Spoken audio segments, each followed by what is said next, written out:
Dr. Offit, why do kids get so many vaccines at once?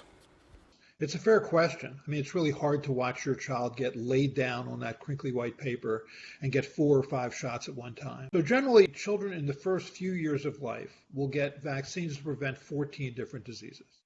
It makes it much easier for the child if you can give vaccines at the same time, rather than having them come much more frequently during those first few years. Now, vaccines are not allowed to be given at the same time until you prove that when you give a vaccine or you add a vaccine to the schedule, that it doesn't interfere with the safety profile or the immunogenicity profile of existing vaccines and vice versa, that those vaccines don't interfere with the safety or immunogenicity profile of the vaccine that you're giving. So those are called concomitant use studies. There are hundreds and hundreds of them. No vaccine can get onto the schedule until you show that. Now, the reason children are given so many vaccines is that all of those vaccines prevent diseases that can cause children to suffer, be hospitalized, cause permanent harm, or occasionally die. So that's why we give the vaccines that we give. And by sort of grouping vaccines, it makes it much easier for the child. There was a study that was done trying to answer the question, how stressed are children when they get vaccines?